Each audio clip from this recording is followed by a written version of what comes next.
दोस्तों, एसजे कहानी सागर में आपका स्वागत है। आज की हमारी कहानी है अपनत। मुझे आपकी बेटी पसंद है, शादी की तैयारी करें।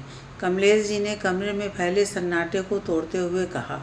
लड़की रति और उसके माता पिता के चेहरे पर यह सुनते ही प्रसन्नता छा गई, पर लड़के की माँ माधवी का चेहरा मुरझा गया। वह चाहती थी उन्हें उनके घर में सुंदर लड़की छोटी बहू बनकर आए, पर भाग्य का लिखा कौन मिटा सकता है। बड़ी बहू कनक का चेहरा गर्व से फूल गया। पूरे घर में उससे सुंदर कोई नहीं। कमलेश जी के परिवार में पत्नी माधवी और दो पुत्र केशव और कार्तिक हैं। केशव की पत्नी कनक अपने नाम के अनुरूप सुंदर थी। 2 साल पहले ही तो वो कुसाविला में बहू बनकर आई थी। छोटे बेटे कार्तिक की पढ़ाई खत्म हो गई। जॉब करते हुए 1 साल ही हुआ है, लेकिन रिश्तों की बाढ़ सी आ गई। आए भी क्यों ना, एक प्रतिष्ठित घराने के कमाऊ बेटे को कौन अपना दामाद बनाना नहीं चाहेगा। कार्तिक अभी 1 साल शादी नहीं करना चाहता था, पर पिता का कहना था सही समय पर विवाह कर लेना उचित है। समय को यूं ही नहीं गंवाना चाहिए। जब प्रोफेसर प्रकाश जी ने अपनी बेटी रति का प्रपोजल भेजा तो कमलेश जी ने मित्र के प्रपोजल को सैर स्वीकार कर लिया। जानते थे परिवार धन से भले ही कमज़ोर हो, लेकिन संस्कार की संपदा से धनवान है। पत्नी माधवी ने इनकार कर दिया, कारण रति का कम रंग होना। रति का रंग जरूर कम था, लेकिन लंबे बाल और कटीले नैन नक्श किसी को भी अपनी ओर आकर्षित करने में सक्षम था। कार्तिक ने जब रति को देखा तो दीवाना हो गया। कार्तिक का नाम यूं ही कार्तिक नहीं पड़ा, भगवान ने उसे फुर्सत से गढ़ा था। 6 फुट लंबा, गोरा चिट्टा, घुंघराले बालों वाला कार्तिक हर लड़की के सपनों का राजकुमार था। माधवी जी पति का ज़्यादा विरोध नहीं कर पाईं, लिहाजा मन में ढेरों सपने सजोए रति बहू बनकर कृष्णाविला में आ गई। कनक को अपने रंग रूप पर बहुत घमंड था, साथ ही उसका मायका भी बहुत संपन्न था। उसकी तुलना में रति 19 ही थी, इसलिए कनक खुश थी। उसके रूप का रति के साथ कोई मुकाबला नहीं था। कनक भूल गई थी सिर्फ बाहरी रूप से काम नहीं होता है, क्योंकि ये स्थायी नहीं होता, पर आंतरिक रूप के आगे सब कुछ फेल है। ये स्थायी जो होता है। धीरे धीरे रति ने अपने मधुर व्यवहार से माधवी का ही नहीं बल्कि परिवार के हर सदस्य का दिल जीत लिया। लोग पहले कनक कनक करते थे, अब सबकी जुबान पर रति का नाम रहता था, जो कनक को नागवार लगने लगा। रति को वो देवरानी नहीं दुश्मन समझने लगी। परिवार में उसे अपनी सत्ता हिलती हुई दिखाई देने लगी। रति तो कनक में अपनी बड़ी बहन की छवि देखती थी, लेकिन कनक उसे हमेशा नीचा दिखाने की ताक में रहती थी, हमेशा उसको उल्टी जानकारी देती थी। एक दिन माधवी जी ने रति को बुलाकर बोला, मेरी बहन शादी में नहीं आ पाई थी, कल वो 2 दिन के लिए आ रही हैं, तुम उनकी पसंद का ध्यान रखना। जी माँ, मैं मौसी का पूरा ध्यान रखूँगी, आप चिंता न करें, रति ने कहा। अगले दिन सुबह रति नहा धोकर रसोई में पहुँची। पीछे से कनक भी पहुँच गई। रति, मौसी जी को दाल की कचौड़ी, कढ़ी और करेले की सब्ज़ी बहुत पसंद है, तुम यही बनाना। दीदी, पर माँ तो कह रही थी उन्हें सादा खाना पसंद है। रति बोली, मैं झूठ क्यों बोलूँगी, मैं तुमसे पहले इस घर में आई हूँ और सबकी पसंद जानती हूँ, इसलिए तुम्हें बोला है। तुम्हारी इज्जत बढ़े इसलिए कह रही हूँ, बाकी तुम्हारी मर्जी, कहे कनक गुस्से में वहाँ से चली गई। दीदी नाराज़ मत हो, मैं वही बनाऊँगी जो आपने कहा है, कहकर रति ने कनक को मनाया।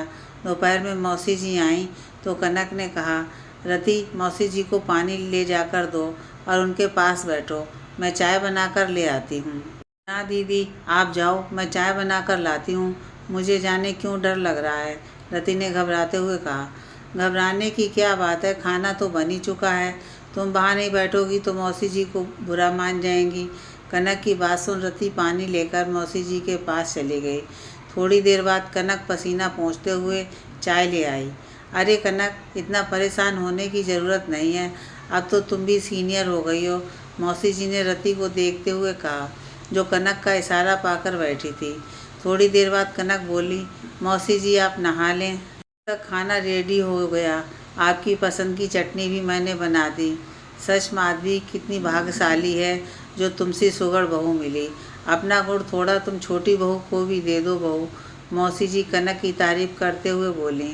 रति अपनी गलती समझ नहीं पाई, थोड़ी देर बाद सब लोग डाइनिंग टेबल पर बैठे। रति ने खाना परोसा तो माधवी जी ने रति को प्रश्नसूचक दृष्टि से देखते हुए पूछा, रति, मैंने तुम्हें कहा था दीदी सादा खाना खाती हैं। माँ, मैंने भी रति को कहा था दाल की कचौड़ी से मौसी जी को गैस की प्रॉब्लम बढ़ जाएगी। रति ने कहा, वो कुछ स्पेशल बनाएगी, सादा तो रोज़ ही खाते हैं सब। आप चिंता न करें, मैंने दाल चावल बना लिया है मौसी जी के लिए, साथ में हरी चटनी भी। रति हैरानी से कनक को देख रही थी।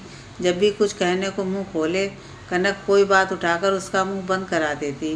खाने के बाद रति जब स्वीट डिश देने मौसी जी के कमरे में गई तो मौसी जी माधवी को बोल रही थी, तुम्हारी छोटी बहू तो बहुत आलसी है, सुबह से देख रही हूँ वो आराम से बैठी है, कनक काम कर रही है, ये गलत बात है, दोनों को काम बांट दो।